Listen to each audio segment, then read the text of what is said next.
Over exploitation of ground water, a caselet from Punjab. ഭൂഗർഭജലത്തിൻ്റെ അമിതമായിട്ടുള്ള ചൂഷണം, അതിനെക്കുറിച്ചിട്ട് പഞ്ചാബിൽ നിന്നുള്ള ഒരു ചെറിയ സംഭവ വിവരണമാണ് ഇവിടെ കൊടുത്തിരിക്കുന്നത്. A crisis has unfolded in the fertile plains of Punjab where ground water resources have been severely depleted. Punjab was home to the Green Revolution that fed a large proportion of our population and contributed to India becoming self-sufficient in food. പഞ്ചാബിലെ ഫലഭൂയിഷ്ഠമായിട്ടുള്ള സമതല പ്രദേശങ്ങളിൽ ഗുരുതരമായിട്ടുള്ള ഒരു പ്രശ്നം ഉണ്ടായിരിക്കുകയാണ്. അവിടുത്തെ ഭൂഗർഭജല വിഭവങ്ങൾ വളരെയധികം കുറഞ്ഞു പോയിരിക്കുന്നു. ഹരിത വിപ്ലവത്തിൻ്റെ കേന്ദ്രമായിരുന്ന പഞ്ചാബ് ഇന്ത്യയിലെ ഒരു വലിയ വിഭാഗം വരുന്ന ജനങ്ങൾക്ക് ഭക്ഷണം നൽകുകയും ഭക്ഷ്യകാര്യത്തിൽ ഇന്ത്യയെ സ്വയം പര്യാപ്തമാക്കാനായിട്ട് ഒരു പ്രധാന പങ്ക് വഹിക്കുകയും ചെയ്തു. Today the same state faces issues of sustainability. Nature has been exploited beyond regeneration, at least in the short term.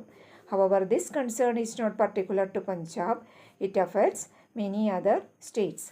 ഇന്ന് അതേ സംസ്ഥാനം സുസ്ഥിരതയുമായി ബന്ധപ്പെട്ടിട്ടുള്ള ഒരു പ്രശ്നം നേരിടുകയാണ്.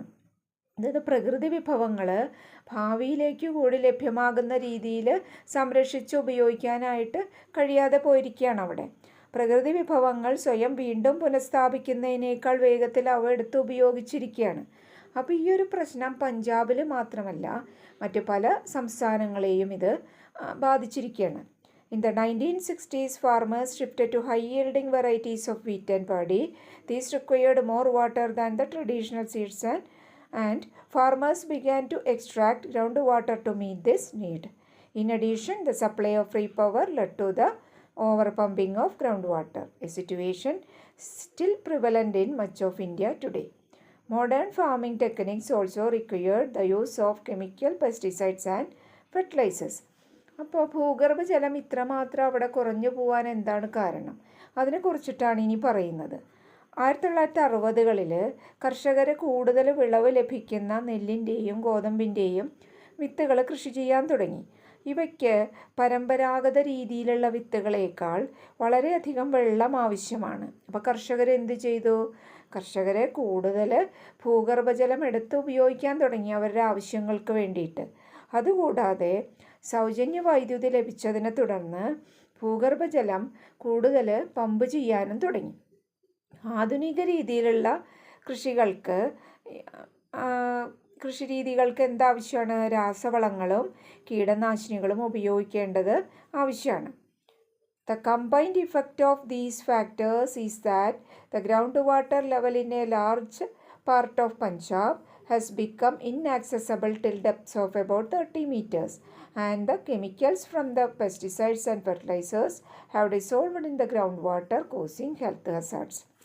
അപ്പോൾ മേൽപ്പറഞ്ഞ കാര്യങ്ങളുടെ എല്ലാം ഫലമായിട്ട് പഞ്ചാബിൽ വലിയൊരു വിഭാഗം പ്രദേശത്തും ഏകദേശം 30 മീറ്റർ ആഴം വരെ ഭൂഗർഭജലം ലഭ്യമല്ലാതായിരിക്കുന്നു. കൂടാതെ കീടനാശിനികളിലും രാസവളങ്ങളിലും ഒക്കെ അടങ്ങിയിരിക്കുന്ന രാസവസ്തുക്കൾ ഭൂഗർഭജലത്തിൽ കലർന്നതിനാൽ അത് പലതരത്തിലുള്ള ആരോഗ്യ പ്രശ്നങ്ങൾക്കും കാരണമായി.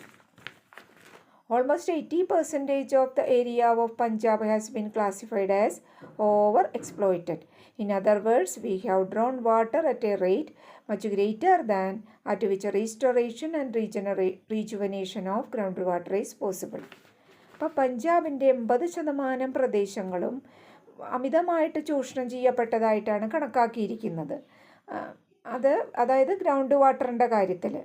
അപ്പോൾ എങ്ങനെയാണ് ഇവിടെ ഈ ഭൂഗർഭജലം എടുത്ത് ഉപയോഗിക്കുന്നത്? പ്രകൃതിക്കവ പുനഃസ്ഥാപിക്കാൻ കഴിയുന്നതിനേക്കാൾ വളരെ വേഗത്തിലാണ് അതെടുത്ത് ഉപയോഗിച്ചിരിക്കുന്നത്. We can see that the food security was ensured for the short term, but the long term consequences will take time and effort to heal. ഹ്രസ്വകാലത്തേക്ക് ഭക്ഷ്യസുരക്ഷ ഉറപ്പാക്കാനായിട്ട് കഴിഞ്ഞു.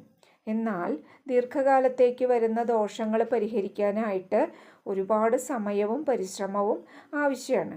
അപ്പോൾ കൂടുതൽ വിളവ് ലഭിക്കുന്ന വിത്തുകൾ കൃഷി ചെയ്തതിൻ്റെ ഫലമായിട്ട് ഭക്ഷ്യധാന്യങ്ങൾ ഒരുപാട് ഉൽപ്പാദിപ്പിക്കാൻ സാധിച്ചു. എന്നാൽ അതിനായിട്ട് എന്താണ് ചെയ്തത്? ഭൂഗർഭജല വിഭവങ്ങൾ അമിതമായിട്ട് എടുത്ത് ഉപയോഗിച്ചിരിക്കുകയാണ്. അപ്പോൾ ഈ ഭൂഗർഭജല വിഭവങ്ങൾ സാധാരണ നിലയിലേക്ക് കൊണ്ടുവരണമെങ്കിൽ വളരെയധികം സമയവും പരിശ്രമവും ആവശ്യമാണ്.